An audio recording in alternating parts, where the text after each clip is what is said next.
Welcome back to Genesis Sais Quoi.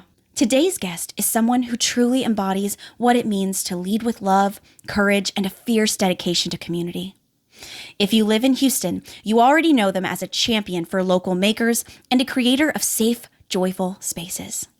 She is the visionary behind the Feisty Collective, a beloved marketplace in the Heights that became a crucial sanctuary for the LGBTQ plus folks to connect, create, and just be. Beyond their incredible accomplishments as an entrepreneur and advocate, she is quite simply one of the kindest, most wonderful humans you will ever meet. She is currently channeling her massive heart into pivoting Feisty Collective into a nonprofit organization, ensuring her advocacy finds a permanent, lasting home. I am so incredibly honored to welcome to the show the brilliant, the resilient, and the wonderful Kris Owens. Kris! I'm so excited that you're here. Thanks. I'm excited to be here. I'm legitimately pinching myself because I wanted to have you on this podcast for so long because watching you just be you is an honor. Thank you. You're so sweet. Oh my gosh. This is so fun for me.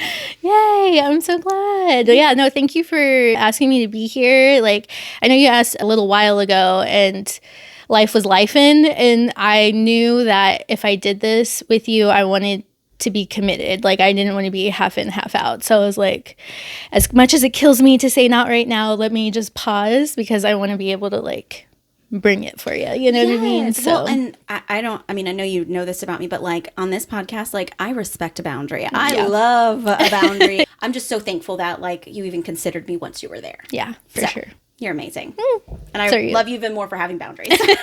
I try. Girl, we need them. For I feel sure. in this world that's telling us do more when we legitimately can't. Right. No, I was literally just talking to a friend about that the other day. I was when I was younger, I was very much I can do all the things. Right. Anything I want to do, I can do all of it at the exact same time. I can duplicate myself. No, actually, Kris, you cannot do that.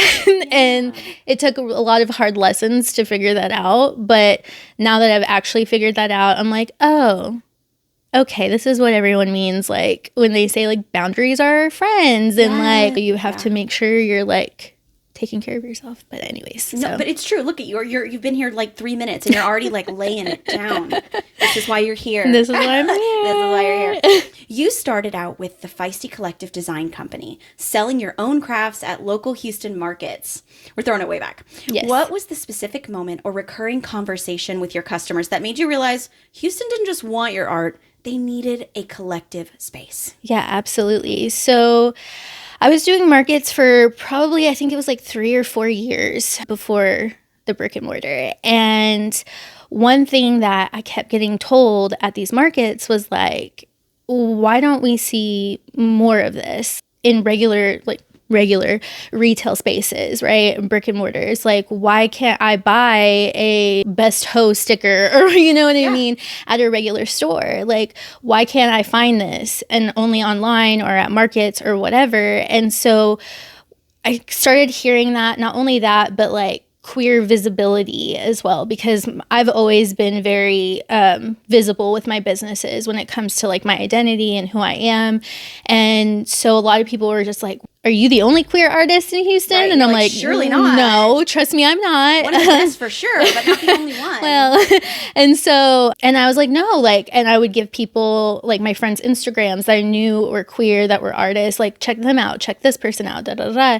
And I'm it should not be this difficult to find as a queer person other queer representation, not only in the products, but also in the people who make the products. Right. And we are in Houston, in one of the, if not the most diverse city in the United States.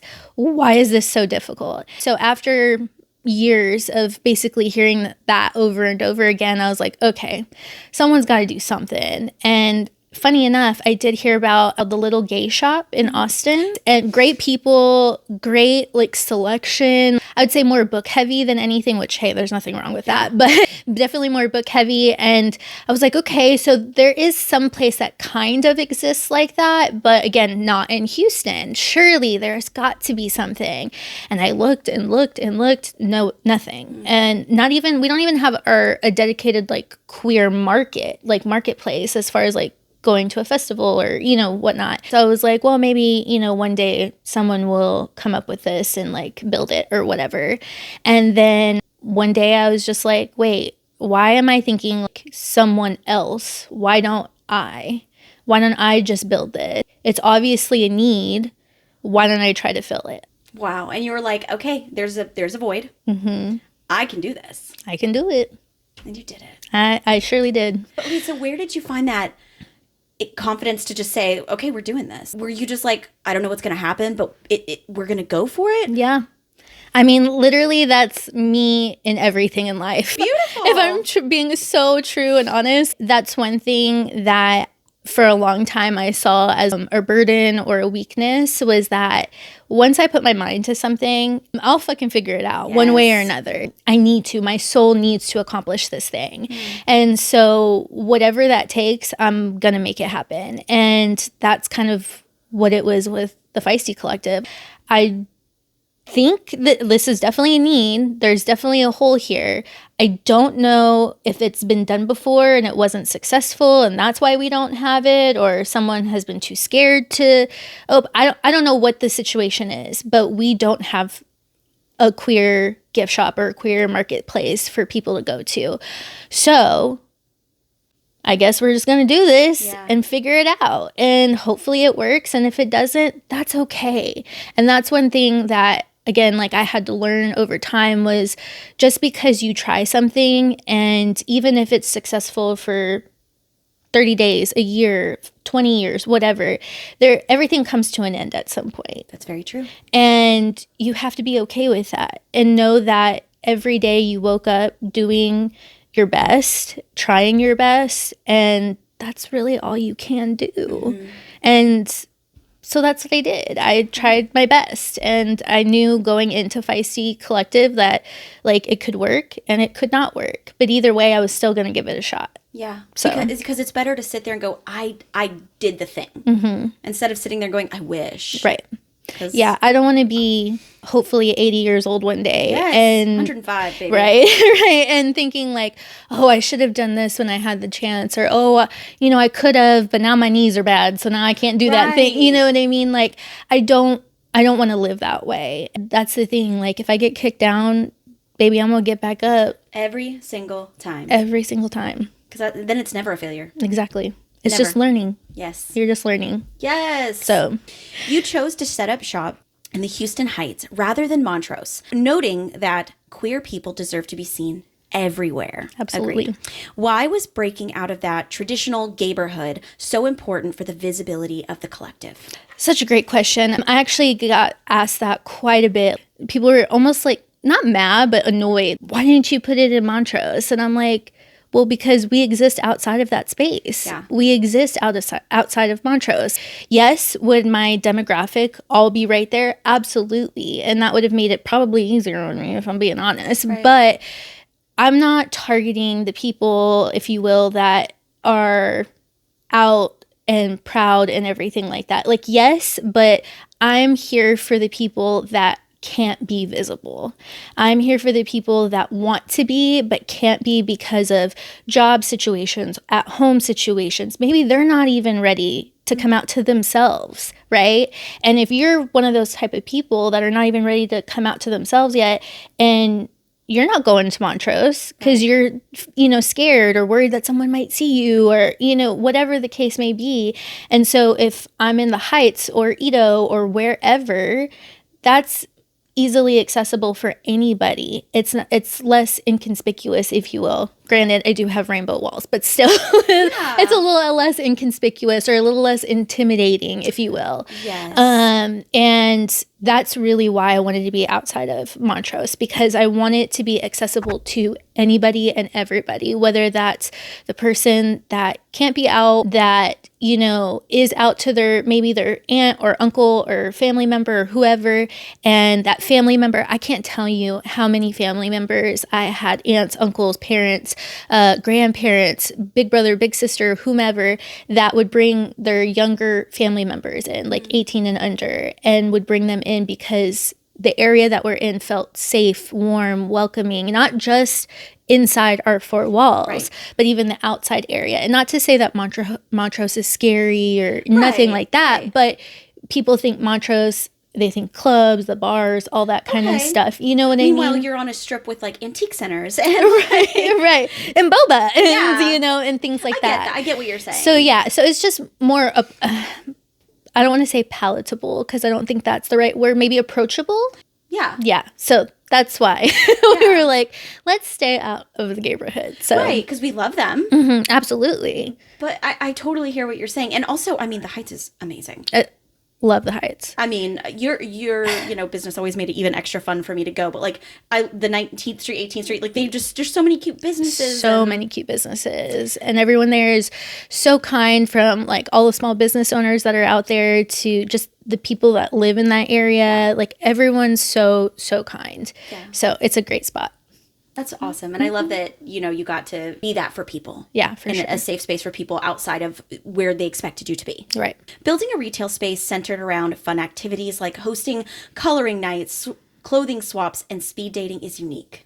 Why was it vital for you to provide a queer haven completely detached from the nightlife or drinking culture? One thing about me is, listen, I love me a margarita. I love to go out and have drinks and whatnot.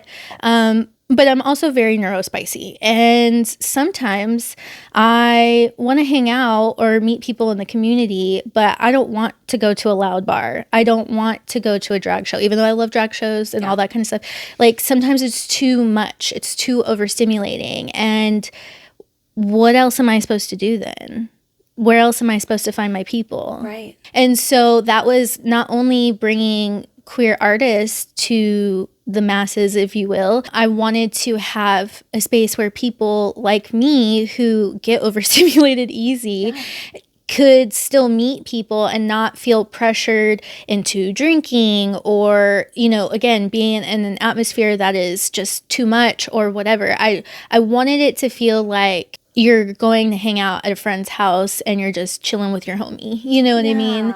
And so when the third space concept or idea of Feisty really came into play, I was like, yes. And this is why we created those events and stuff like coloring and even like our trivia and karaoke and stuff. So like fun. It was such a good time, and it's low pressure. Like the last karaoke that we had, someone came in was like, this feels like I'm just hanging out in the living room with my friends shooting the shit. And I was like, yes, that is what I want. Because listen, I love to karaoke, okay? But I don't like to do it in front of people. I'm like in the shower or by myself, like car karaoke. But at Feisty, I was doing karaoke in front of everybody because it did feel like that. It just felt like I was shooting the shit with my friends. Right. You know what I mean? Right. I wanted to create events and opportunities for people that felt low pressure. Yeah. The feedback that I got, at least, we accomplished that. And I could feel that for myself, you know, because I was there. Yeah. There's so many other events out there, which no shade. I'm just saying there's like so many other events out there that you can find a wild night out and drinking and doing whatever and twerking and all that. And hey, more power to you. But this grandma can't be doing all that. You know what I mean? And that's what's another thing too, is like a lot of our events were, you know, before 9 o'clock. And so if you are a parent or, you know, whatever too, you could come out, hang out with the community for a little bit and then go home, still tuck your kids in and go to bed. And girl, that's my kind of night. That's what I'm saying. I'm not even pretending. It's not. And I do love exactly what you said, because there are so many people who like, yes, I could go find anywhere where I could go at a club, whatever, drinking. But it's like to have that space, like you said, the third space where we can just talk. Where we can just vibe. And there's not that pressure of, I have to drink, I have to dance. Because some people also are sober and they still want to connect with their community. And you offered that. I have to ask, what was your favorite event that you've done? Okay, I have two. I can't pick one. So one of them is our youth art market with Tony's Place. That was always really fun for me because I could see how excited these kids were to bring in their art and to not only to sell it to people, but for people to just be like, oh, wow, this is great. And you made it. And like that validation because, you know, maybe they didn't get it at home or whatever. And so to see them light up and get excited that people were responding to something that they made. Gorgeous. As a mom, as a fellow artist, like all these things, you're just like, it's really beautiful. And it just made me really happy to see that the community also saw the beauty in that and would come out and support. And then the second one, I would say would honestly be trivia. Okay. Any of our trivia nights, because people get so competitive. Oh my gosh. And I'm like, y'all need turn it down like 5 notches. Like I love that. I love the spirit, but like, wow. And so it's just funny to see people like go back and forth and be like, no, you know, and all that kind of stuff. So it was always a really fun time for trivia. I love when like the energy is like, oh, we're all in it. Yeah, it's everyone crazy. was all about it. So That's yeah, so fun. I know personally, my daughter and I attended one of your drag story time, and that was super fun. Yes. And it was a sweet time. I loved, there was just like a nice big circle of kids and adults. Yes. And I loved also as a parent, I loved being surrounded by other parents who wanted that. You know, like let's all bring, like, it's another community moment. Right. Where I'm like, I see you. Like, yes. We're in this fight together. Yes. Yeah. And it's just, it was, I don't know, it was amazing. And I love that that's something you've been able to provide for the community as well. Yeah, absolutely. And I got to do a little shopping while my daughter heard a book. So hey, you know, there are worse things, you know. I'm like, you listen to the story. I'm gonna walk around. When you first opened the doors, did you envision yourself primarily as a retail business owner, or did you always know deep down that you were stepping into a role of a community organizer and caretaker? Such a good question. Initially opening the Feisty Collective, I truly thought it was just going to be a queer market space. Yeah. I had no idea that people would not only gravitate towards us, but feel so at home. And I didn't really start noticing that until probably like month 2 or 3. And I would see people just coming in, just not necessarily to shop, which I was always like, that's fine, I don't care. Like, you want to come just say hey, so come say hey. Like, not a big deal. They would come in to just sit on the couch and like talk with their friend or read their book. Again, with our events started rolling out around that time, and people just didn't want to go. Like, honestly, they just lingered. And I was like, I'm not mad about it. Hey, because that means I'm not here by myself and I get to talk to people. You know what I mean? I didn't really realize how, again, I just really thought it was going to be a queer market space. And it was going to be, I hate to say this word, but like transactional, right? Like in and out and that's it kind of thing. Because you're kind of used to that with markets. Right. Transactional. Right. And so once I started noticing that, I started tailoring events to creating more of those opportunities and moments for people just to be with each other. And when we started implementing those events and people really enjoyed them and I started getting good feedback, I was like, okay, people are craving community, connection. Okay, so we're not just a store. We're more than that. Got it. Cool. So how did that feel? Like, have you ever stopped to think, oh my gosh, like I did this. I've made these connections. I've created a safe space for people. Like, what was that moment like for you when that clicked for you? Yeah, I think for me, it still hasn't fully clicked, if I'm being honest. Yeah.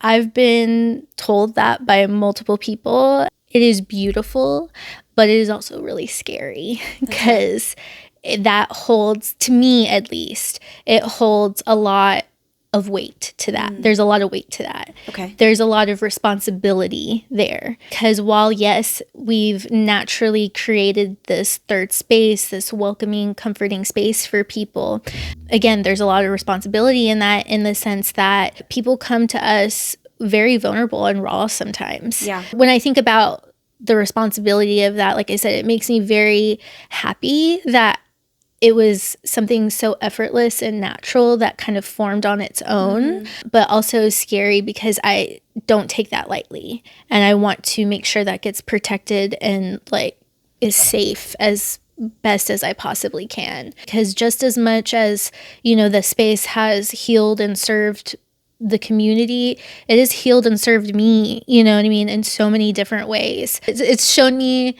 things about myself that I didn't even realize, or maybe that I was like hiding from, you know what I mean? Yeah. But it brought you to this beautiful place. Absolutely. And I love that you're so introspective, that you're like, I see all these things. I saw some places I could get better. I saw some places where I was really shiny. But you took it all and you created this beautiful thing that I feel like is going to live in our hearts and in life forever. People may forget what they bought from you.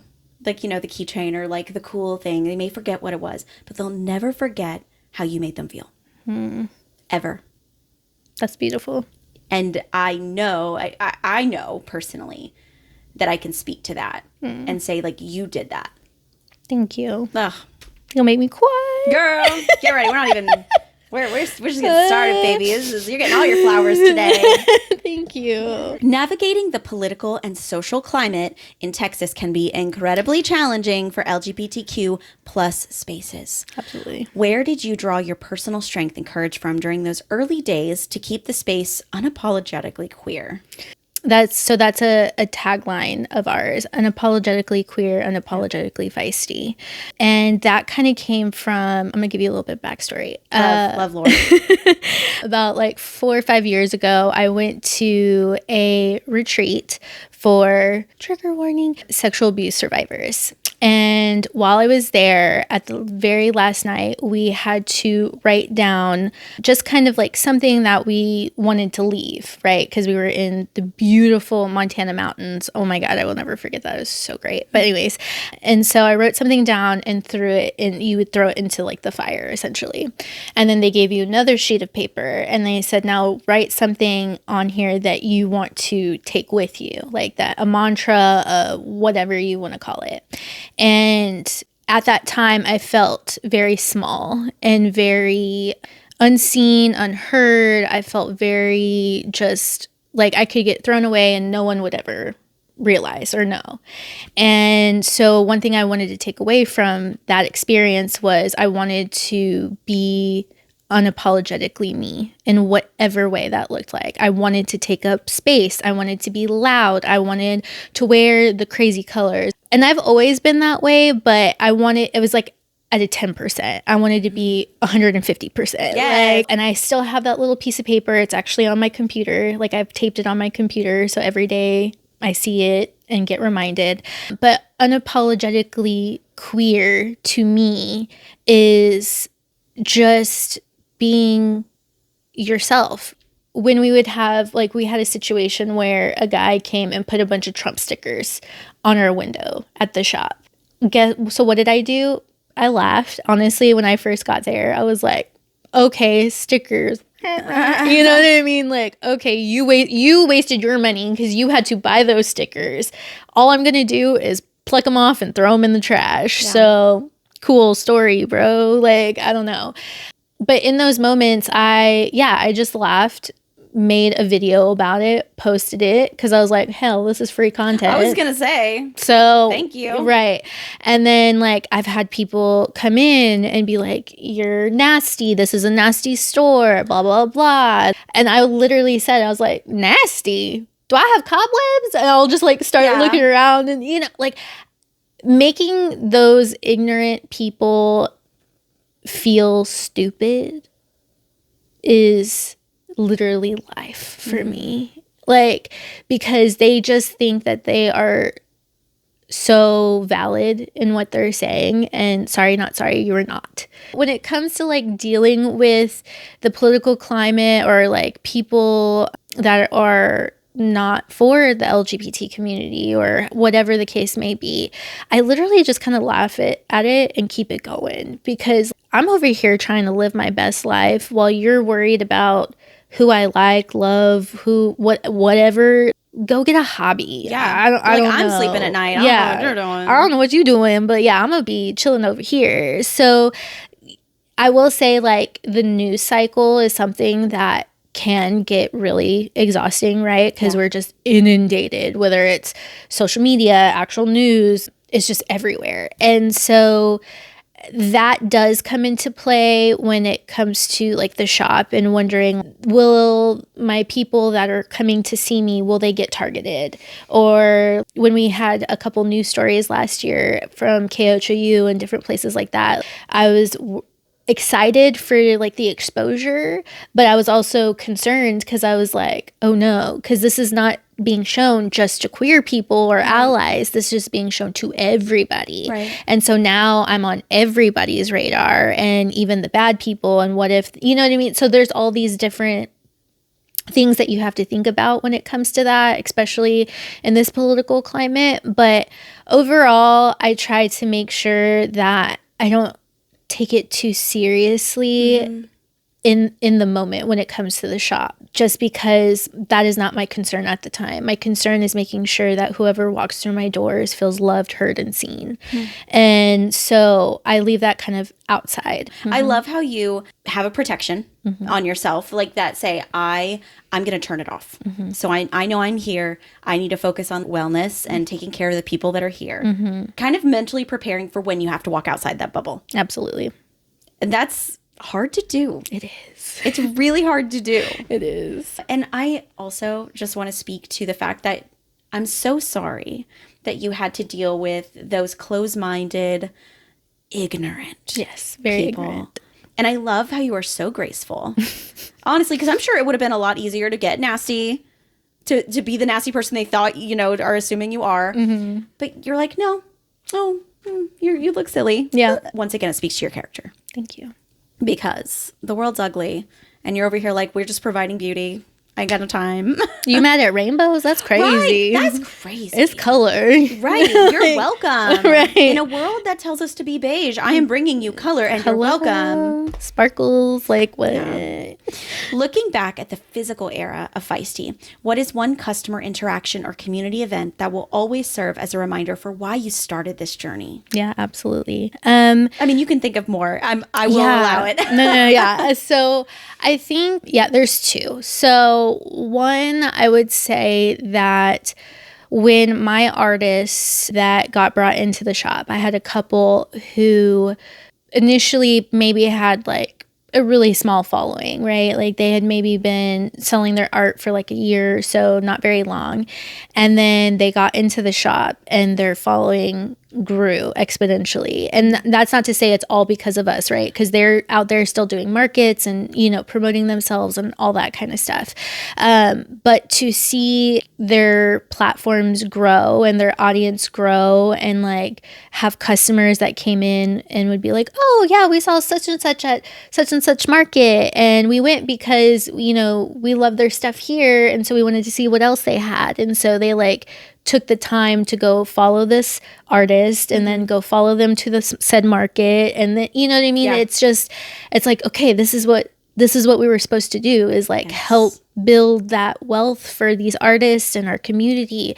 And so that was really amazing to start seeing happening for like all of the people that were coming in. And even some of our people that weren't local, right? Like we had Katie Creelio and Paige Peaches out of Louisiana, who their stuff is phenomenal, who like same thing, right? Like even though they weren't local, people were still like, oh, let me go on their website because I do like the little sprinkling that they have here. What else do they have? You know what I mean? So that was really, really cool. So that would be number one. Number two would be, now this happened with multiple people, but this is the generalized situation, if you will.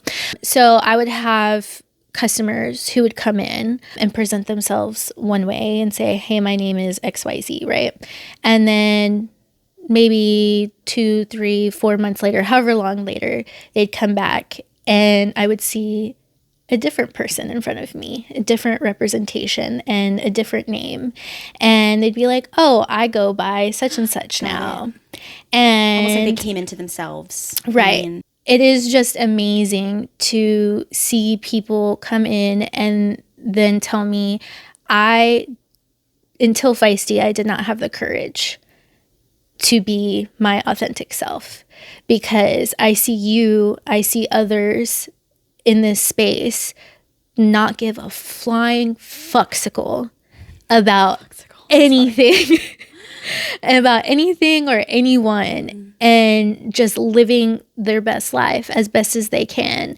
And I want to be a part of that. I want to experience that. And I didn't feel like I could before, because I didn't have a community. I didn't have a place where I could go test out my, new makeup that I've never worn before and I'm still trying to learn how to use. And the fact that a place with 4 walls and some product and chairs is a catalyst for someone to be like, I'm just going to do this because I deserve it. I deserve joy. I deserve to be happy. I deserve to feel safe and seen and be in the skin that I want to be in and stuff. And so having multiple people come up to me and say that alone, if I had never sold anything else, that would have been worth it for me. Why are you making me cry? You're literally making me cry. No, truly, that would have been worth it for me, because I know how it feels to grow up in a household that wants you to be a speck of who you are, that does not want you to grow, that does not want you to be visible, that doesn't want you to experience joy. And basically telling you who you are deep down is wrong. And I've lived that for a long, long time. And when I finally realized, like, oh, that's those thoughts, that's not me. And I can be this way. I am this way. And I'm not too much. I'm not too loud. I can take up space. And there will still be people there that love me and think I'm cool and think I'm funny and silly and goofy and whatever. So the fact that we were able to create a space that allowed people the permission to be like, fuck it, like that to me is worth more than anything. You know what I mean? Like, it was just incredible. Yeah. Incredible. Well, it's just another example of why representation is so important. It is so important. There would be less closed-minded people. There would be more freedom to be yourself if we could all just have representation. And by you providing a place where not only were you just walking representation of loving yourself and being yourself and accepting others, but you provided a space for that. The idea when you just said somebody could walk in and have a place to like sit and practice doing their makeup because they don't have that. Like that did it. I was done. I was like, oh my God, it's so valuable. No, it truly is. And that honestly was one of my favorite things, like I said, because specifically that one customer, like, she was like, okay, Kris, like, I want to start wearing makeup. What do I need? And I'm like, okay, well. Like, you came to the right person. Right. I'm like, well, do you want like a little bit of glam? Do you want full glam? Like, what you want? She's like, oh, I just want to dip my toes. And I'm like, okay, let's get you a mascara and like a gloss and then like a tinted moisturizer. Yes. And just start you off really basic. That's a great beginner's kit, by the way, for anybody. Hey, by the way. Right. Tidbit. Whoever you are. Yeah. Yeah. Just, again, that's kind of a callback to earlier when I was like, the shop healed other people, but it also healed me, because like being able to do that and pass that on to somebody, that information to someone who may not feel comfortable with somebody else, or going to the Sephora or wherever, and asking for help, and like I can be that person for them. Fuck yeah, like sign me up. Yes. You know what I mean? Like I'm here to help. Right. You know what I mean? So yeah, it was just really great, those experiences, for sure. Yeah, and you changed so many lives, including, like you said, bettering and learning yourself more. So it's like, it'll never... A win-win. The reciprocity of like you and the business and what you're doing, it's amazing. Thank you. You have a reputation for being an incredibly kind and wonderful human. How do you manage to pour so much love into every single artist and customer who walked through your doors without burning out your own creative battery? I don't know if I've achieved that yet. Oh my gosh, that's so honest. Honestly, I do my very best, but I always jokingly say that like burnout is like my default setting, because like, again, calling back to the wanting to do it all and thinking I can do it all and realizing, oh shit, I can't, you know? Yeah. So again, just still learning how to do that. But as of lately, I have honestly, like after I leave the shop, that's it. I'm not looking at my Facebook. I'm not looking at my Instagram. I'm not checking my work email. I'm not doing anything related to the business.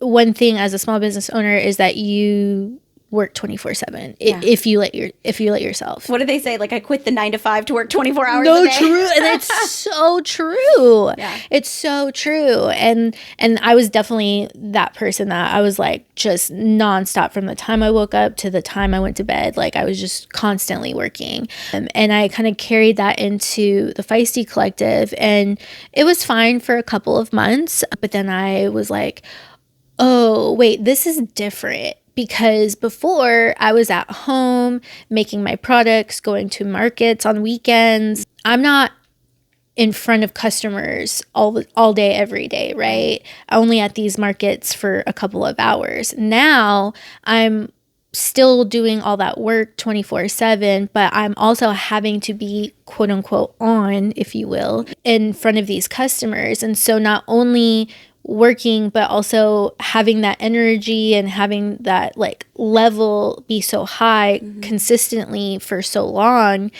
I crashed at like, I think it was around December. I was tired. I was crying all the time. Like I was just all over the place because I felt like I could be doing more and doing this and doing that. And I saw other people doing X, Y, and Z. What a burden. Yeah. Right. You picked it up. You were like, I'm gonna carry this. Like I was tired. And so I was like, okay, I cannot keep doing this, because luckily I had my best friend who, shout out to Jade, she's amazing. Jade. Right. She would work every Sunday for me just to make sure that like I got an actual break, and she would work that Sunday for me. And then she would come in occasionally or help with an event or whatever. So it's not like I was doing it all by myself all the time, but still like majority of it was just me. And so I had to learn, okay, I can't operate like I used to when I was just Feisty Design. I need to figure out what my new normal is now. If I carry it with me 24/7, I'm going to continue to burn out and crash out, and that's not good for me, and that's not good for the business, and it's definitely not good for people walking through the door. So right, because like you said, some people walk in and they want to talk, and they want to, and so like you said, you have to be on. So by not turning off, you know, that's how the batteries run out. That's how you. Right. So in that moment, when you were, you know, you took me to December, okay, when you kind of crashed out, what was that realization for you that like, okay, I'm crashed out now. What do I need to do right now to continue to be successful in this? Was there a thought? Was there a... It was honestly a conversation that I had with my drag dad, and I called him crying. And I was like, I messed up. I shouldn't have done this business. Like, I'm not worthy. Like, I can't do this. Like, I was just in doom, shame, spiral, 10,000, freaking out because of all the things. And he was just like, what is this energy, this whatever, like, what is this doing for you right now? And I was like, I don't know. And he was like, okay. He was like, so you have like a couple of options, right? Working out boundaries and what that's going to look like and all that kind of stuff. But also in that conversation, one thing I realized was family, right? Like family, chosen family, at least for me, feeds my soul 1,000%. Anytime I'm with my drag family, you can't tell me nothing, okay? Like I'm on cloud 10, 20 even. And so I realized in that moment, I was like, okay, I need to make sure I make time for the people that fill my cup, that feed my soul, that make me happy, that bring me joy. Because not that Feisty doesn't, obviously it does, but it's a business at the end of the day. Right. It's different. Yeah. And so, and these are people that I can literally metaphorically be completely naked with and still feel safe and comfortable and authentically myself. So after having that conversation with him, I was like, yeah, I need to make sure I have time for not only my chosen family, but again, the things that make me happy, because I noticed after that conversation with him and spending time with them and stuff, I'm always re-energized, revitalized, ready to go. I think that that's so important. And I love that you're talking about the power of community, because I do think it's amazing that you've created a space for community, but you're like, I need to be able to seek that for me as well. And I think telling people, and I hope everyone's listening to this right now, because Yes. it's true. When you have a space where you can fall apart, you have someone that you could fall to pieces with, and they were there to put the pieces back together. I hope that everybody tries to find community somewhere, because I'm a firm believer in like, we can't do life alone. And I mean, we can, it's just gonna really suck, and it's gonna be lonely, and that's not necessary. Like, we don't have to do it by ourselves. We're not built for it. No.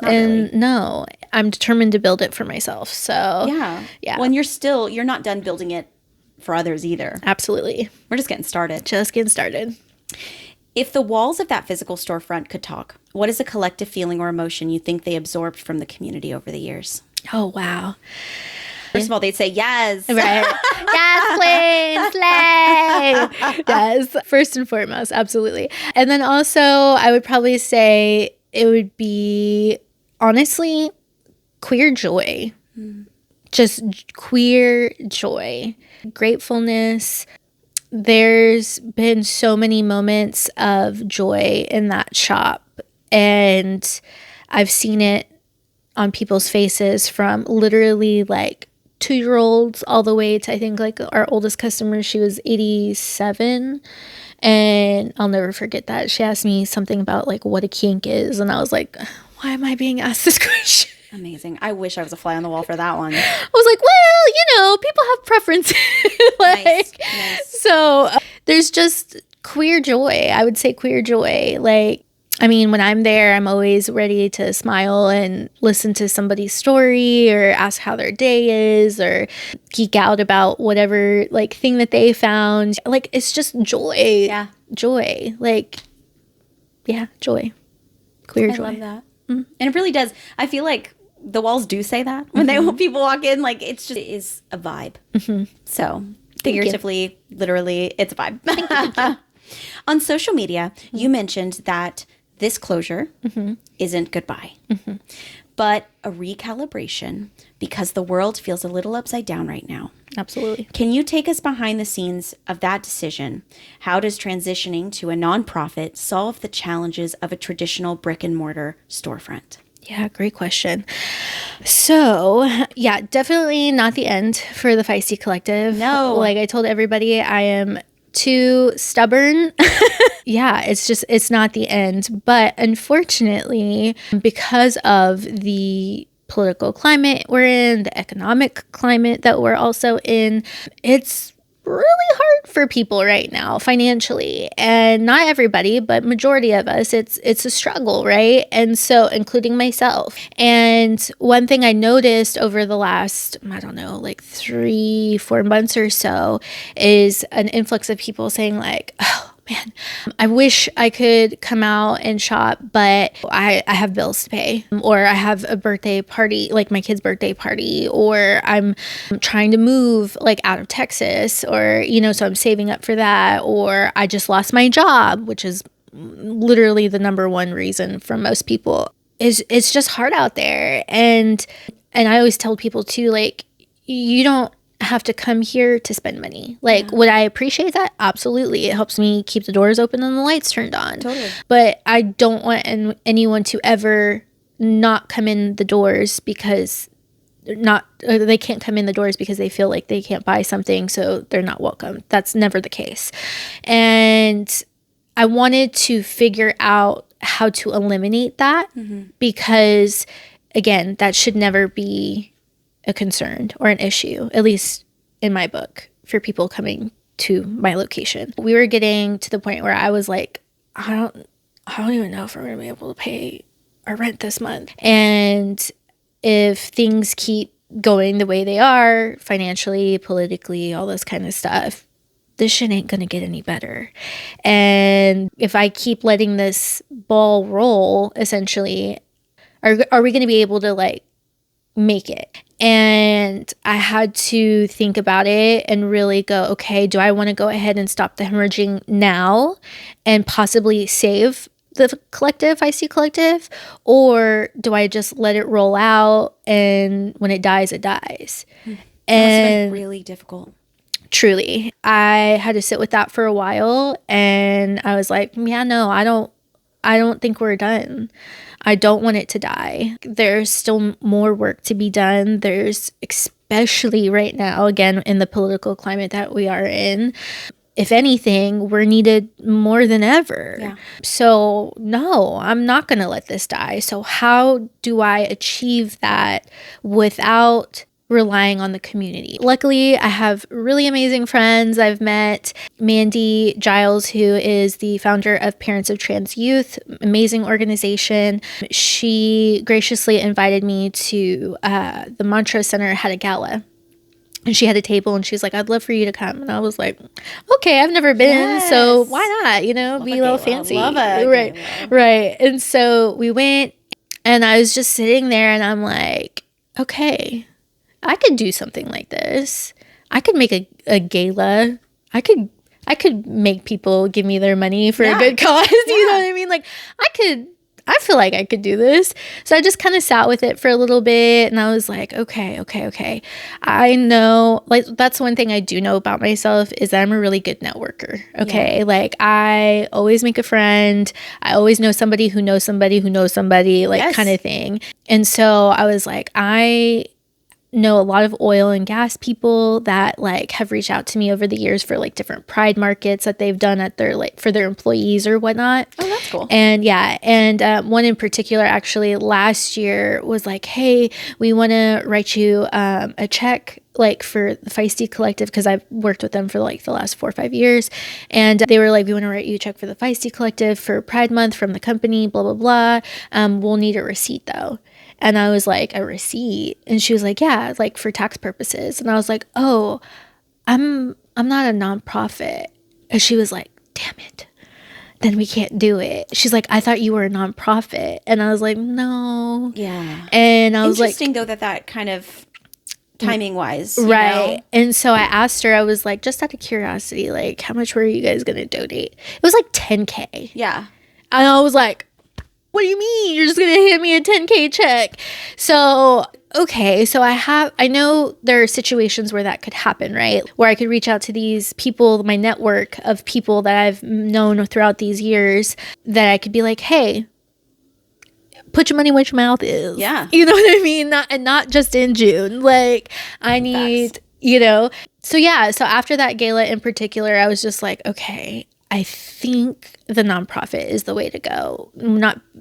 Just because, when I can get grant money and I know I can fundraise the shit out of this. Yes. Like, if that's one thing I can do, is I can sell the hell out of the Feisty Collective. Because why? I'm passionate about it. I believe in it. My only thing is I can tell you how to start a business. I can tell you about your LLC, what you need to do for taxes, all that kind of stuff. But when it comes to nonprofit, I don't know nothing about nothing. And then I realized, oh yeah, duh, like, it's not just you anymore, Kris. Like, you'll have a board, and you'll have subcommittees and volunteers and all those things that you used to do before just by yourself. Yes. and or with Jade.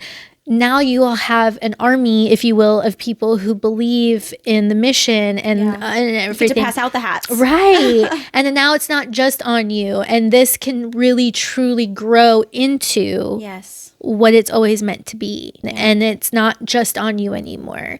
The community has shown you what they need. And now the community is saying, okay, like, let us help you started it, now let's like finish it together. We put out like a leadership interest form for like the board and subcommittees and stuff, and the amount of responses I was not expecting whatsoever.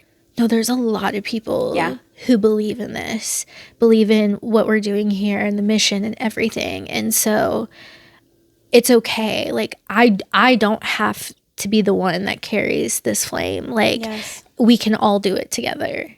So right now, I have all the people that filled out that interest form. Yes. We are planning to meet hopefully sometime in the next 2 weeks. And I'm literally, whether you are interested in being a board to a volunteer, I'm getting everyone together and basically have like, what's it called? Like a town hall situation. town hall. Yeah.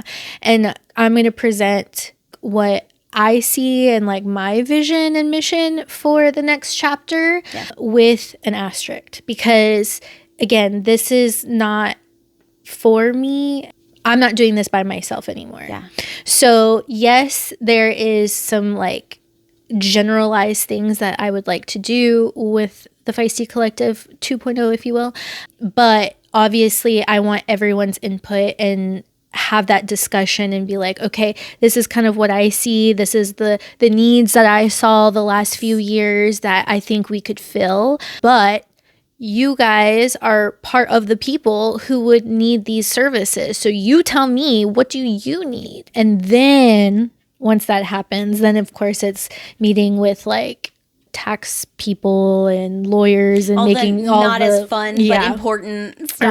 Right. I want to make sure that whoever I bring onto my board, like I'm going to interview them, make sure like we have our ideals or missions or whatever you want to call it are aligned, like all that kind of stuff, and be really purposeful and intentional with those people, because it's going to be like truly the backbone of the nonprofit. I really do feel like, although I feel like Feisty Collective as a storefront served its purpose. Absolutely. And without that, you would not be doing this. I hate to say bigger, but can I say bigger? Absolutely. It's the next thing. Yeah, the next step. It's the next big, beautiful thing. And who knows, I think that you had this so you could have this. Absolutely. I agree. I so agree. I never would have guessed nonprofit work would be where I would be headed. Yeah. You're like, no, for profit. No, for profit, please. Thank you. I like to pay my bills. But you didn't know. Right. And again, it comes to also adapting with what's going on in the world and adapting to the community and what they need. But also, I think there's so much power in what you're saying about being able to change your vision and grow with your vision. Like, you don't have to have this closed fist about what it has to be. Right. Because you just don't know. You just don't know. I do have to ask, though, how did you navigate the emotional weight of letting go of the store while simultaneously holding on to the grander vision for Feisty? Because I know that must have been really hard. Yes. So this past month, I took off essentially. Like, I did, I think 2 or 3 markets. But other than that, I was like, I'm not doing anything Feisty related, because I need to grieve, like, truly, because like, yes, we are going on to bigger and better things, but again, this first iteration of Feisty, I worked really hard for years, and I love my little shop. I have a picture of the outside printed on my vanity because it just brings me joy. Just all the different little things that happen there. I think that knowing that people still care about Feisty, people still are like, hey, we know you're resting, you're taking a break right now, but like, what's going on? Because people are like, again, just itching to get back into that kind of space. Yeah. Again, like, I can grieve what we had, but also be grateful for what we had and excited for what will be in the future. Yes. So it's going to be great. yes. But also, I want to thank you for your vulnerability. Yeah, absolutely. Because it can be hard to talk about, again, this is not a failure, but it can be hard to talk about things shifting and changing from what you thought they would be, and the honesty about the grief. Yeah. And it's very vulnerable. And although you are moving on up, bigger, better things, it's still real. Yeah, for sure. Thank you for being honest about that and real. Absolutely. I can't be anything less than. I love that. You're like, it's just one of the things I bring to the table, my honesty and my realness. So it's just like, what you see is what you get, baby. Truly. Like, and I love it. Truly. And everybody loves it. Thank you. So keep being you. Thank you.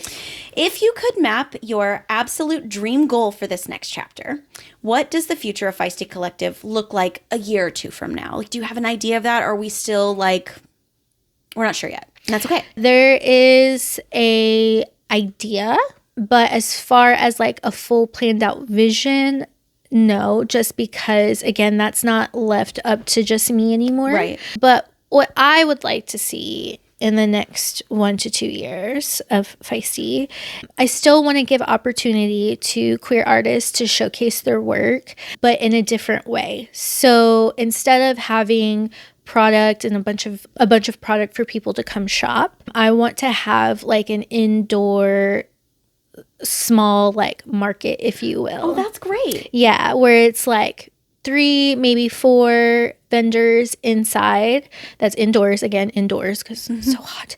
And have like these, I don't know if y'all remember, but did you have, what's it called? Like painted tree boutiques or whatever? Oh, yeah. Like they have like rooms or whatever. Yes. So something similar to that, but like 3 or 4 of them where 3 or 4 artists can come and rent out that space for like a month, right? That's a cool idea. And it's like $200 or I don't know, something really affordable that they can have that space, that little 10 by 10 space for the whole entire month. And they are responsible for their inventory, ringing it up, all that kind of stuff. You're so probably like, oh my gosh, that sounds amazing. No, Has truly. somebody who's done that? It's all you, baby boo. You know what I mean? But we're literally just providing a space and an audience for you to showcase your work. We're still supporting our queer artists and giving them a platform, but it's more like hands off in the fact that they can create like their little vision and aesthetic in their own spaces. So that would be number 1. That's a really cool idea. Thank you. And then number 2 is I really, with this next iteration, want to focus really heavy on resources. You know my amazing friend Cassandra, love her down. Queen. Love her, so good. And so there are people like Cassandra and just a bunch of different other organizations that I know that help with like Narcan and period supplies and clothing. You know, QC now is like where you can find different like queer events and stuff like that going on. But really, honestly, being like a resource hub, right? Where as a queer person or as an ally, you're like, hey, I want to spend my money at places that with people that I believe in and, you know, whatever. I'm going to come to, for lack of better word, gay Google, you know what I mean? And go to Feisty and be like, hey, so I'm in Katy and I need a therapist, a massage therapist. Do you know someone?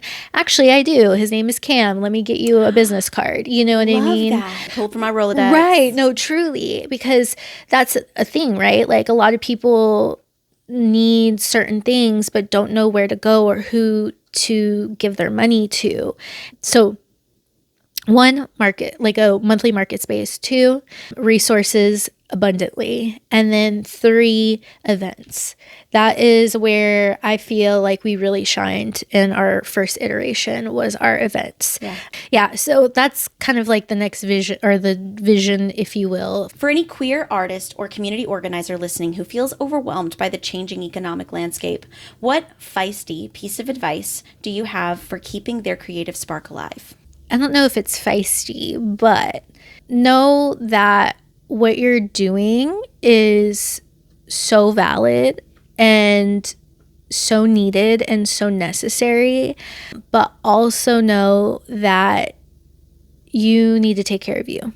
That self-care, and I feel like people say that all the time, but like truly whatever that self-care looks like for you, do that because that's going to fill you up and then you can do the things that you're made to do. You can do those things and be confident in it and refresh and recharge and really make the impact that you're wanting to make. Yeah. It's hard out there. It is hard to exist sometimes, you know what I mean? But we can do it. Mm-hmm. And we can do it not only like as individuals, but again, as a community and being together. So the world needs your spark. Yeah, truly. Yeah. Oh, that's great advice. Like, I'm listening and I'm going, yeah. Yeah. Me too. Yes. I could do that. You're so motivating. Yes. Life is not a straight line, right? It is not a straight, nicely neat, like paved road. It's windy, it's curvy, it's up, it's down. There may be pebbles in the road, but like we have to still keep going. And it's okay to pivot. It's okay to change your mind. It's okay to quote unquote fail. It's okay. It's okay. Mm-hmm. Because life is a constant learning lesson. Like we are learning every single day and we're improving, growing, changing every single day. And that's okay. That's nothing to be scared of. You want to grow. You want to evolve. I'm absorbing what you're saying because I think it's so important, not only that you're showing that, but that like you know that deep in your soul. Because absolutely. And I think back to what you said at the beginning of this interview where you were like, when I started, I just thought it would be more transactional. Mm-hmm. And to think where you started and like your goals now, gorgeous. It's more than anything I could have ever dreamed of, honestly. So thank you for what you do. Thanks. Oh, girl. I wanted to make sure to ask this. Okay. This is really important to me. Okay. Because you spend so much of your life being a champion and a safe harbor for everyone else, how can the Houston community best show up and support and advocate for you and Feisty Collective during this transitional phase? Oh, wow. That's a great question. I guess for me, it would mean or look like just don't forget about us in this like transition time because, you know, we're not in a physical location anymore, so people can't just show up and stuff. And yes, we're still on social media and everything like that, but again, I haven't been posting as much just because I'm like, well, there's not too much activation right now, so you know, I'm just going to take a break kind of thing on social, but still keeping like the Feisty name alive, if you will, and like letting people know like, hey, by the way, don't forget, like we have a queer gift shop or queer nonprofit that's about to start up and I'm really excited. Like keep sharing, keep spreading the word of mouth, because that's how we initially got started, was word of mouth. And the way that our business grew from that alone was phenomenal. Yeah. And I'm eternally grateful for that. But I need that momentum to still keep going until we can find a space for us and our nonprofit and keep that going and getting our doors open. So just keep talking about us, keep sharing. And then when it comes to like, once we get everything finalized and get going, like, I'm sure there'll be like a donation link or something like that you can, you know, we'll share it and that people can like donate to, so we can get those funds up and started and going. Yeah. Just don't forget about us during the break. So it's definitely it'll be a very short break. Yes. Because big things are happening. Mm-hmm. Yeah. And if there's anything else, you know, always let us know. Let me know, like, because you've done so much for the community. I would be honored to do anything to be helpful to you. Thank you. Kris, you've proven that a safe space isn't about four walls. It's about the community you build inside them. What has the journey taught you about the power of leading with pure kindness and radical inclusion? Wow. Well, I try to lead with pure kindness and radical, just like love and joy as much as I can. But I always have to remember that I always get the good side of people when they come into Feisty, right? Because you walk in, you see rainbows, all this kind of stuff. You're immediately in a good mood when you walk through the door.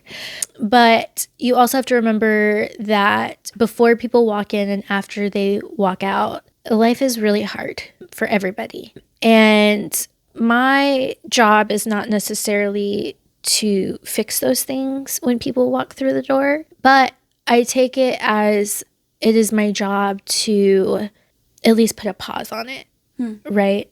and like let that kind of noise disappear for a few moments. And I don't take that lightly. I don't know what you're going through every single day. You don't know what I'm going through every single day. I just try to make sure I treat people with kindness as much as I possibly can. Now, also, my name is Feisty for a reason. With that being said. Right. But no, I try to engage and interact with everybody in my everyday life as authentically as I possibly can, but also knowing and understanding that being kind is free. It's free. I don't have to be nasty. I can choose to be kind. That is should be the default for everybody, is just kindness. I'm just listening like, yeah, say more. Yes. No, I completely I see what you're saying. But more so than that, like, I see the way you live, and that is truly like leading with kindness, and that's why you have the community you have. That's why people want to continue to support and want to continue. As you're talking to me about all of the things that are coming next, so many people are like, hey girl, count me for this, count me for this, because of the radical kindness and the way that you live to be that way with people. Yeah. And feistiness, because people want that too. Absolutely. So it's truly just what you embody. Thank you. Yes. If you're up for it. Yes. I have a couple of rapid fire questions. Let's go. Okay, it's super fun. Name one Houston artist everyone needs to follow on Instagram right now. Besides you. Ooh, right. Okay, so physical, like product-wise, I would say Pretty Cool Stuff. Her name is Lane, and her brand name is called Pretty Cool Stuff. Love that. If you're like a girly pop, like you love pink, and you like sparkles and sass and feistiness, Lane with Pretty Cool Stuff is your girl. All her products are various shades of pink, and they're all very like sassy, feisty, spicy, just fun. Okay, love that. Yes, Lane with Pretty Cool Stuff. And then you said artist. So the second one I'm going to say is a drag artist. So if you have not followed, okay, this is a little shameless, but it is what it is. Nigma is a drag king that is here in Houston that's been performing now for a couple of months since last September, but they're an alternative drag king and also my best friend. And phenomenal. They truly are. Like I love watching them like create their numbers from like start to finish. Yes. That is art. Yeah, it truly is. Like seeing the thought get into their brain and go, oh, what if I do this or what if I do that? And then they go to the computer and mix a song together and then be like, okay, and this is the vision for the outfit. And then they execute. Like it's great. So Pretty Cool Stuff with Lane, and then Nigma on Instagram. Yes, we need to all be following. Absolutely. Amazing. Those are good shout outs. I love that. And we give us little like categories. Yes. If your creative energy was a song, what would it be? Oh God. So I don't know if it's a song per se, but I like options. That's I'm okay. sorry. I love an option. I'm an options girly. Yes, we need options. So the first one is lo-fi beats, but like the popular music lo-fi beats. So Give me an example. So it's like Bruno Mars, right? Like a Bruno Mars song, and they turn it into a lo-fi beat. So it's like a really like chill, low, like sounding song. Why have I never heard of this? You've never heard of lo-fi beats before? No. What a granny under a rock I am. What? I need this. Literally, what do you use? Like Spotify, Apple? Yeah, like Pandora. Okay. So just like search. Pandora. Well, okay. So if you search on there, lo-fi beats. So it's LOWFI beats. It'll pop up with all sorts of stuff. So it still kind of has that like energy, right? Because it's like a Pitbull song and you can I'm trying to figure out the notes and feels stuff. Feels like things that wouldn't go together, but are probably like, what is it like? Like a pickle and peanut butter. Like it probably just is a explosion. Right. But it's like... to play me some after this. Right. No, because it's so like chill and soothing like while I'm crafting. But at the same time, it's something that I I know the beat of or the Okay. tune of, so I can like still sing it in my head without it being too distracting. Okay. If that makes sense. Yes. Yeah, So- yeah. Okay, I love this. Okay, so what's the second option? And then the second option would be there is a DJ that I found on SoundCloud like a long time ago. His name is DJ Hamster Dance.